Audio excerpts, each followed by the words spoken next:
Haunted by my father's addiction, I felt his pain in my own self-harm and trauma. You'll be better off without me, I thought, echoing his despair. Now, after battling my demons, I fear becoming him. Can I break the cycle and truly find peace? Trigger warning: rape, domestic violence, drugs and alcohol, child abuse, suicide, self-harm, and possibly more. Please consider this an extreme trigger warning. When I was younger, I had a rather unconventional home life. My grandmother and father raised me while my grandfather worked on the road, returning home on weekends. My father was an abusive alcoholic, a trait he inherited from my grandfather. As a child, I thought it was exciting when we raced through back roads to escape from the police. In hindsight, that realization is truly painful. He was the type of person who covered the windows with aluminum foil. Yet he was the only individual in my life with whom I felt a sense of authenticity. I understood my father was different. He only cried when he was intoxicated, and then all his emotions would spill out. He often expressed a desire to die. He considered himself a failure, declaring he was worthless. He would retreat to the basement to hide, where he would drink and burn compact discs.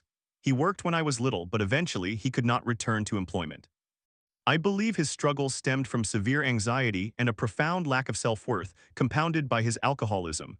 He was not yet using hard drugs.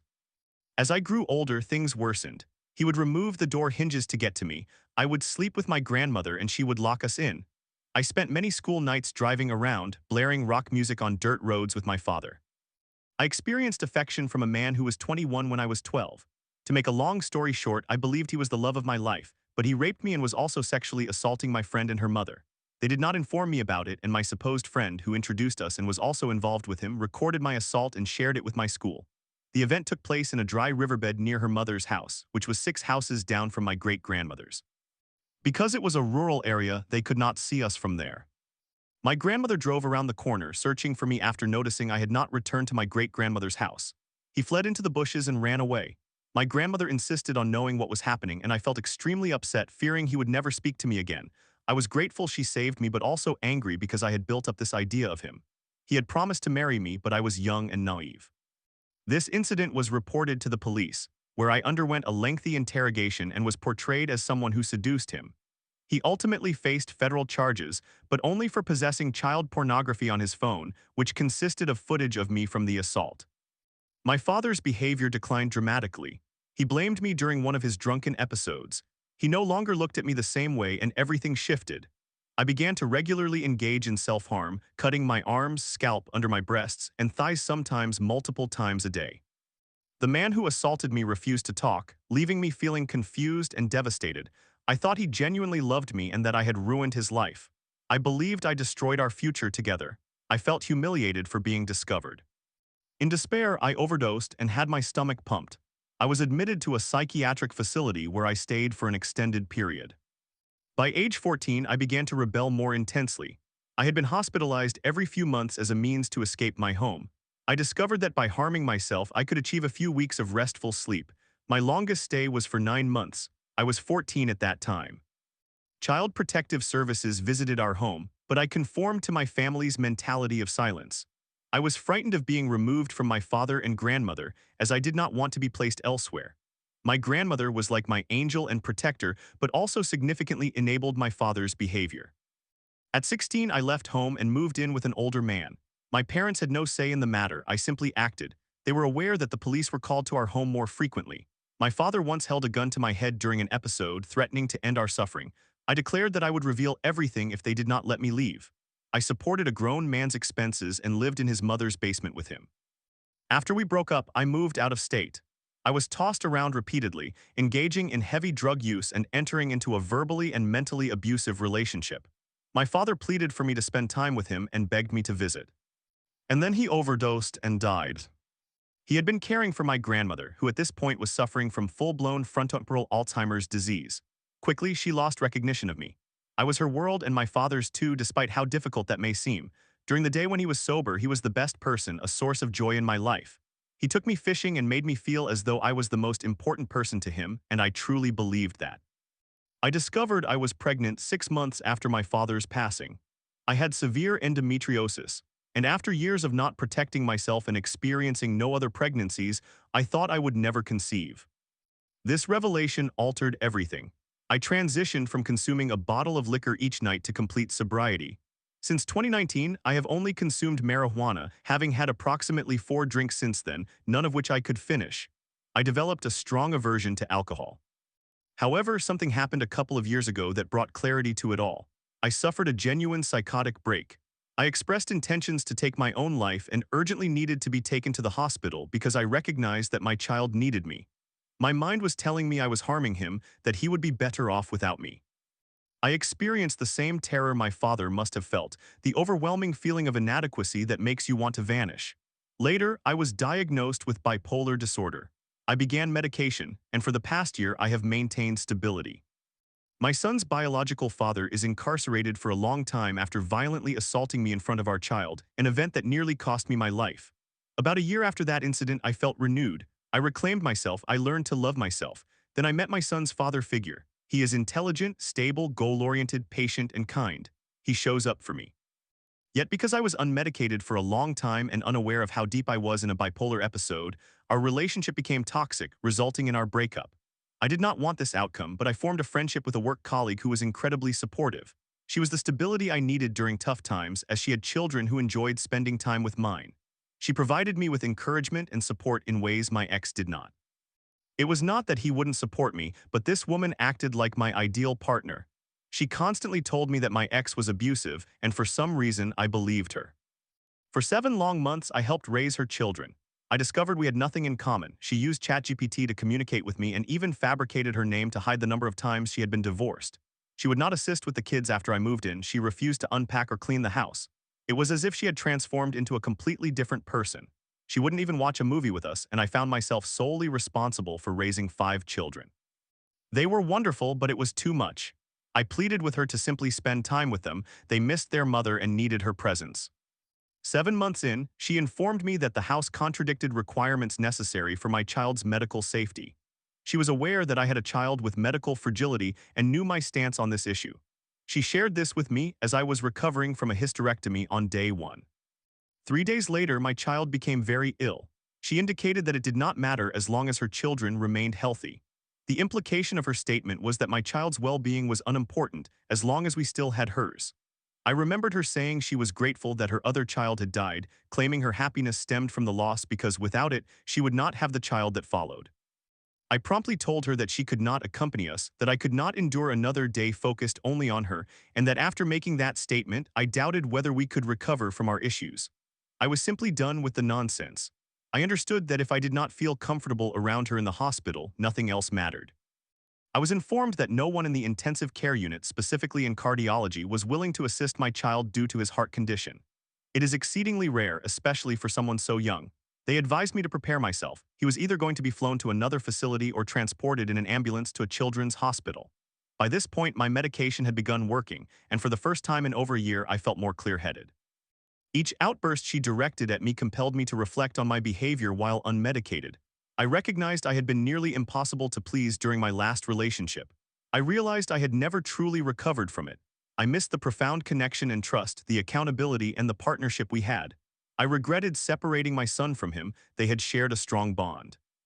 I panicked when I learned about my son's condition.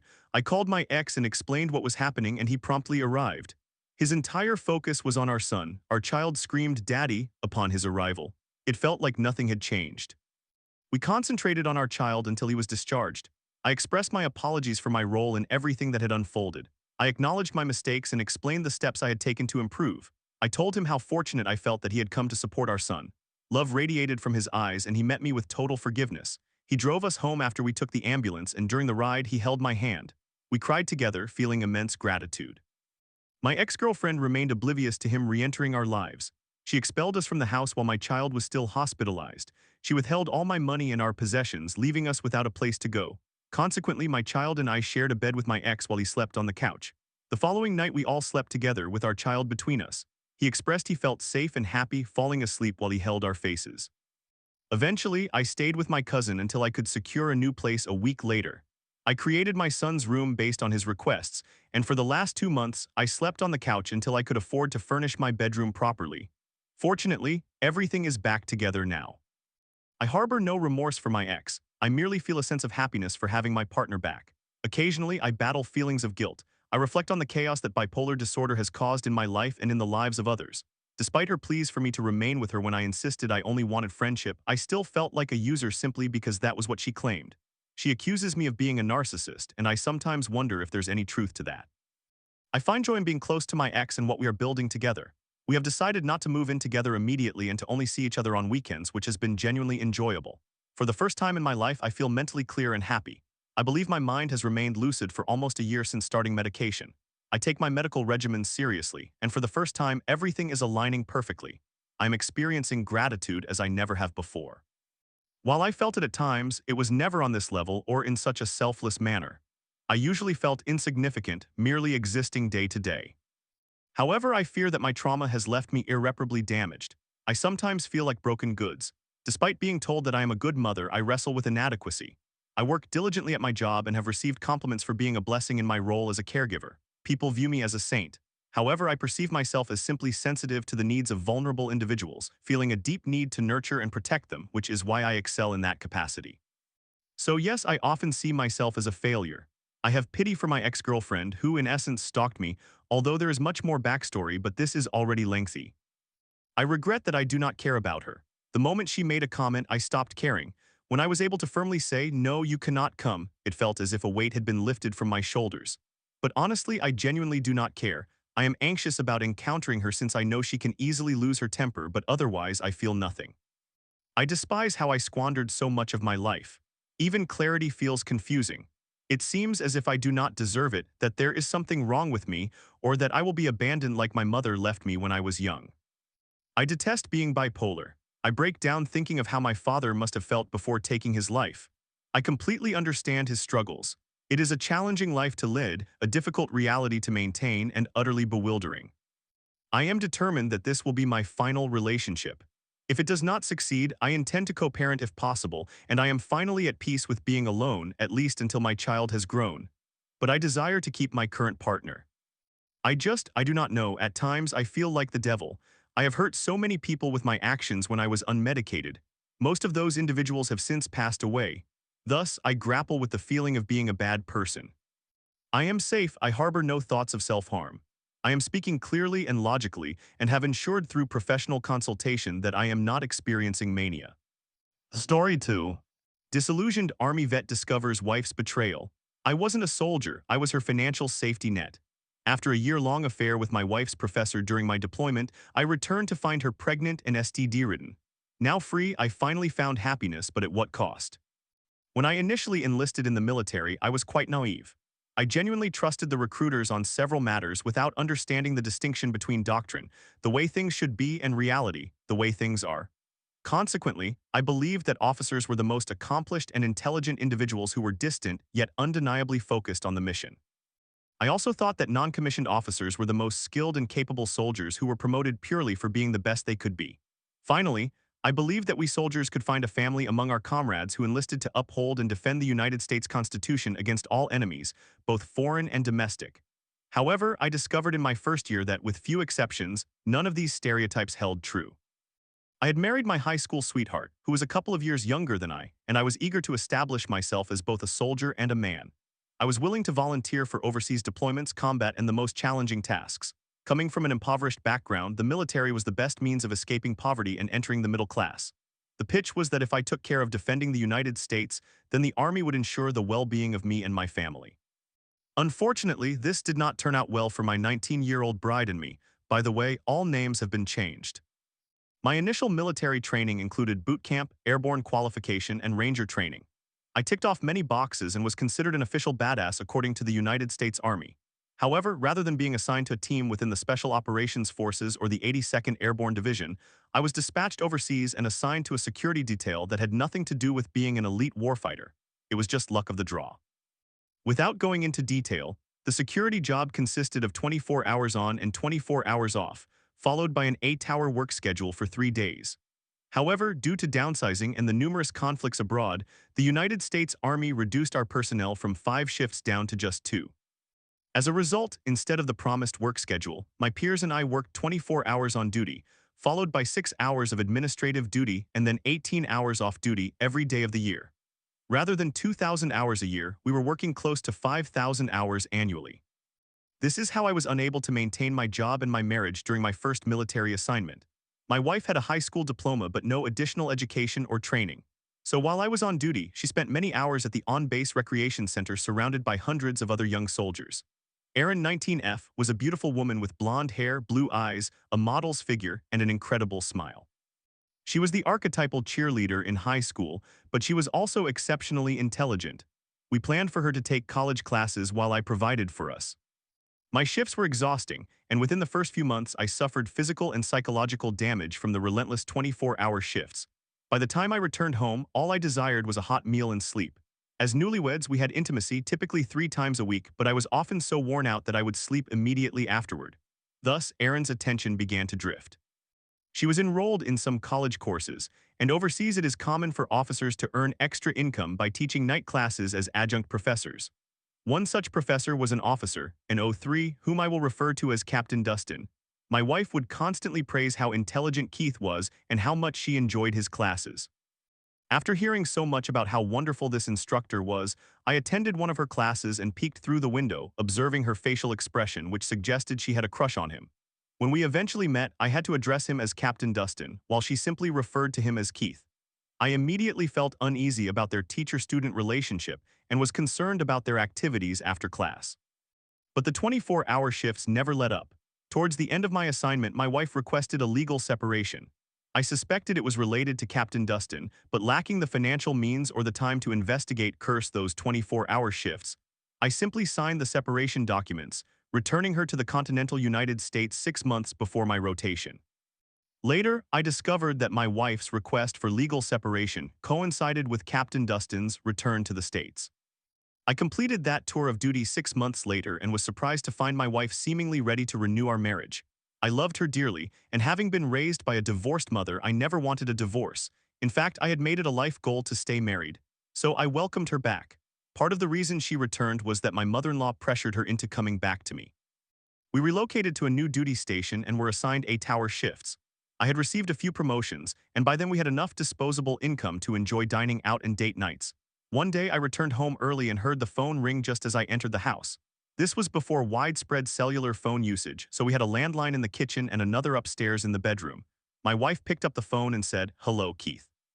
I was on the kitchen extension and quickly covered the receiver so she would not realize I was listening. I had long suspected she had been unfaithful with Captain Dustin, and now I learned firsthand the extent of her infidelity, starting with, "Can we talk?" and "I miss you," followed by some very explicit details about their year-long affair. Dustin had literally followed us to the new duty station. I did not have a recorder. If I had, perhaps the evidence would have helped. However, my wife concluded the conversation by saying, "I love you," and hung up the phone. I felt crushed. Not one to hesitate, I confronted her immediately, asking how long. After much crying, she confessed to sleeping with him while she was his student, the old teacher-student fantasy, and reigniting their affair after I returned to the United States. "Why Dustin?" I inquired. She presented a multitude of reasons. I was merely a soldier earning meager wages, while he was a captain and received flight pay, meaning I was at the bottom and he had ample disposable income. She claimed he could take her to restaurants, motels, and buy her gifts, whereas I could barely cover rent and utilities. She expressed her disdain for being poor. As a typical man, I wondered if he was better in bed or more exciting. She retorted that his anatomy was no larger than mine, his physique could not compare to mine, and he was competent but not exceptional in bed. I asked, "Why?" She responded, "He makes me feel like a princess, but you are still a pauper." I immediately started to plot retribution against him. However, it would need to be a covert operation. After all, a physical assault on a senior officer by a junior soldier would result in a court-martial with possible imprisonment or worse. Yet I could not sit idly by and allow this 28-year-old creep to continue sleeping with my then 21-year-old wife. She continuously sobbed, "It was a mistake." I told Erin it might have been a mistake while we were deployed due to my grueling schedule, but it was not a mistake once we returned to the United States. He pursued her after our separation and she readily welcomed him. She countered, "But I came back to you." I responded, "But you're still seeing him." This put an end to our intimacy. I did not want to be with his leftovers. Consequently, my disgust and lack of interest in my wife ultimately pushed her back into his arms. After a few weeks filled with tension, animosity, and silence, she said, "We need to talk." I agreed. She claimed that she had never denied me food, intimacy, or affection while continuing to sleep with him. She asserted that our marriage was her priority and that he was merely sex, fun, and a way for her to feel special when I was not available. I acknowledged that my military duties made me unavailable overseas. The 24-hour shifts were exhausting. However, we had ended our legal separation when I returned to the States and I was working 8-hour shifts. How could she claim I was unavailable? I had taken her back because I was still infatuated with my former cheerleader. She still looked like the attractive, fit, vibrant woman I had married. Yet I was driven to madness upon discovering she was unfaithful despite my newfound availability. Except for short-duration field training exercises, usually 1 week out of every 8, I was home each night. I later discovered that they were engaging in an affair during lunch hours and stayed together at a motel whenever I was on field maneuvers. I must admit, her allure would drive any man crazy. I warned her that I would make Captain Dustin's life miserable if she continued seeing him. Within a week, I received orders for a 1-year unaccompanied tour overseas. I was heading to a combat zone, and she made love to me every night and morning until my departure. In short, I did not have the time to exact my revenge. While I was deployed, my wife of 2 years wrote to me and I responded. At that time, emails were not commonplace, especially in a combat zone. Thus, her letters took a week to reach me and vice versa. In total, I received and sent 24 letters over the course of a year. As soldiers rotated in and out of my unit, I heard rumors of my wife frequenting the officers and non-commissioned officers club. Nobody provided concrete proof, but the insinuations of her behaving like a barfly drove me insane. I heard she had been involved with Captain Keith D., Captain Jeff C., Captain Tom R., and eventually someone named Rick C. According to the rumor mill, she transformed from a sweet young bride into a complete promiscuous woman. I plotted my revenge and was eager to return home on mid-tour leave after serving 6 months, receiving 2 weeks at home, and then returning for another 6 months. However, when I went to purchase my airline ticket, I discovered that the money I had saved in a savings account had already been withdrawn a month earlier. I planned to use my credit card only to find it had been maxed out. I had 2 weeks of leave but no way to get back home. I managed to access a phone and attempted to call home every 2 hours throughout the first day of my leave. No answer. I tried again the following day and still no response. Frustrated, I penned an angry letter inquiring about my ticket money and what was going on with Keith, Jeff, Steve, and Tom. With my savings and checking accounts emptied and my credit card maxed out, I returned to my unit and canceled my leave. I spent another 6 months on the front line and volunteered for every dangerous mission that arose. I earned the respect of my fellow soldiers and garnered a promotion that year. Finally, I returned home with several new medals, a sense of achievement, and a desire for an immediate divorce. Having not received a letter in months, I realized it was over. Upon returning to the United States, I encountered a pregnant wife. I had been away for 12 months and she was 4 months pregnant. She claimed she did not know who the father was, given her infidelities. She insisted we could resolve this, but I was not interested in being married to someone so disloyal. Certain things cannot be repaired. Not only was my wife pregnant, but she also had a sexually transmitted disease and pelvic inflammatory disease. I promptly filed for divorce, but unfortunately our state did not recognize infidelity as grounds for divorce. It was a no-fault state. Eventually we had a hearing, and while I was not required to pay alimony, I was saddled with child support payments, even though the child was not biologically mine. In our state, if married to the mother, one is responsible for the child, regardless of biological connection. Regardless, I was divorced and felt liberated for the first time in 4 years. She completed her college education while we were married, and unfortunately I had co-signed her student loan, leaving me responsible for that obligation. I also retained a residual car payment and child support. I volunteered to return to the combat zone to earn danger pay and enjoy 3 meals a day for free. 16 years later, her daughter wrote me a letter and I was thrilled. I was still in the Army, but this was the first correspondence I had received from the child I had financially supported for the past 16 years. In her letter, she expressed a desire to change her last name and be adopted by her mother's new husband. Having no biological connection to this child, I responded affirmatively. With the adoption, my child support payments ended and I could finally move on. Her mother married one of her affair partners, Rick, and the child, who was not biologically mine, took his name and was legally adopted. A few years later, Rick walked her down the aisle at her wedding, to which I was not invited. So why did I share this? I simply needed to release these feelings. After 4 years of emotional distress and nearly 2 decades of servitude, I finally became a free man. I often considered tracking down her various lovers to seek revenge, but after the divorce, I focused on becoming the best person I could be. I earned a bachelor's degree and a master's degree and eventually found a loyal wife, resulting in a happy ending. However, it took almost 20 years to achieve. Why did I refrain from taking revenge? To be honest, no woman is worth jail time and nothing short of extreme violence would warrant my vengeance. I walked away from a disloyal liar, thief, and into a successful military career, despite the complete lack of ethics from my military superiors, who showed no hesitation in taking advantage of junior soldiers' wives. Ultimately, my journey serves as a reminder that loyalty and integrity are invaluable. Though it took nearly 2 decades, I found my happy ending and peace. Story 3.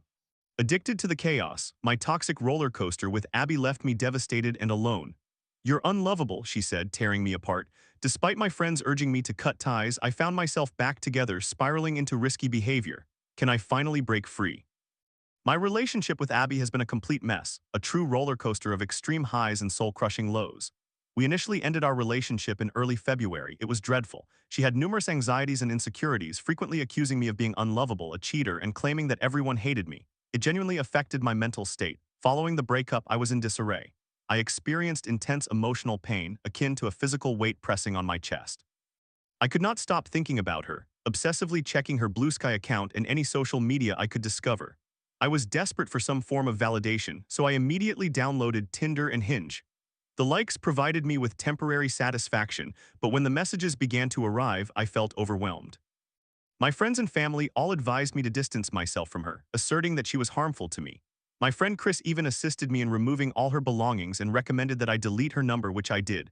I felt so hollow, as if I had lost a part of myself. I even contemplated rekindling our relationship if she improved, and that was the initial plan, but Chris and others persuaded me that it was a terrible choice. I understood on a logical level that they were correct. I recalled learning how the emotional part of your brain can actually draw blood and resources from the logical side, and I completely understood that concept. I had a persistent, tight stress sensation in my stomach. I could not relax. Every moment of wakefulness was consumed by thoughts of her. I longed to see her, touch her, talk to her, and text her.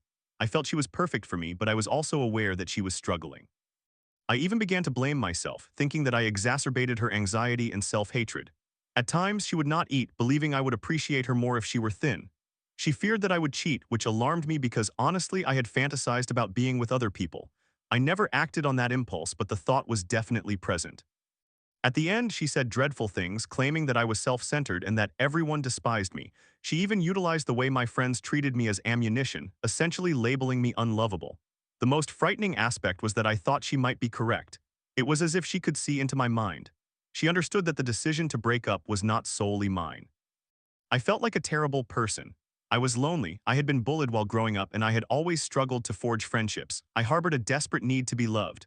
Perhaps I feared abandonment, which led me to leave first. But she had hurt me repeatedly. She would yell at me, initiate conflicts over trivial matters, belittle me, and make me feel that everything was my fault. Then there was the incident where she harmed herself and sent me a picture. Initially, I thought it was merely a tactic to get me to see her, but when we met a few days later, she implied that her life was genuinely at risk. I felt like a monster for not being there for her. I felt utterly lost and alone. I believed I remained a loser with few friends. The silence in my apartment was deafening. I spent hours playing video games I did not even enjoy. I thought that because someone loved me and was obsessed with me, I had solved the riddle. I could simply avoid the things that made me uncomfortable and spend that time with someone I loved. I still loved her. But that was the issue. I understood she could not be good for me. Then, approximately 2.5 weeks after the breakup, I ended up reconciling with her. I know that was not the plan, and it occurred very suddenly. We were both in a very vulnerable state. We skipped classes, spent nearly all our time together, and it felt good temporarily, like a relief from the pain I had been experiencing. However, it quickly became unhealthy. We engaged in some risky behaviors, and we began to harm one another. It began as a fantasy, and then we acted on it. We used razor blades. I know this is serious, and I am not trying to downplay it. It felt intensely exhilarating at the time, almost addictive, but afterward I experienced a great deal of guilt and shame. We also encountered a pregnancy scare, which was tremendously stressful, but the test result was negative. There was also an incident where she disclosed that she had been with another guy physically shortly after our initial breakup, which was extremely upsetting and felt like a betrayal, even though we were not technically together at that moment. After a few days of this situation, we attempted to establish some boundaries. We discussed taking a break while remaining exclusive, limiting alcohol consumption, and trying to focus on improving ourselves. However, her friends and family were strongly opposed to our relationship, and it seemed to influence her. We were supposed to refrain from contacting each other on certain days, but we could not adhere to that agreement. Then 2 weeks ago, things escalated once more. I ended up cutting myself with scissors while intoxicated, and it is likely going to leave a scar, and then I did it again while sober a couple of days later. I called Abby and she came to my place. I was extremely distressed and walked into traffic, which genuinely frightened her. We went to her home and she bandaged my wounds. Later, I returned to my place and I ultimately confided in my friends about what had happened, although I downplayed the severity of the situation. The following day, she harmed herself again, which deeply concerned me. We were also supposed to stop the self-harm, but we have not. More recently, I found out she had been sexting someone else who is 28 years old even while we were supposedly trying to make our relationship work. That was a significant blow, and I have only been able to sleep 1 or 2 hours each night since then, rendering me practically unable to function. I know logically that this relationship is over, but I continue to act as if it is not. I invite her over, treat her kindly, even though I understand it is a poor choice. I feel as though I am using her for comfort, and I feel terrible about that. She has just doubled her medication, and she claims she feels horrible and suicidal. I am worried about her, but I also recognize that I need to prioritize my own well-being. I have been unable to sleep or eat properly. I am skipping practices and classes. I am pretending I can handle this, but I cannot. My friends are advising me to end things, and I realize they are correct. I need to sever all ties completely, but I am finding it extraordinarily challenging. I feel somewhat addicted to her. I feel hopeless and overwhelmed.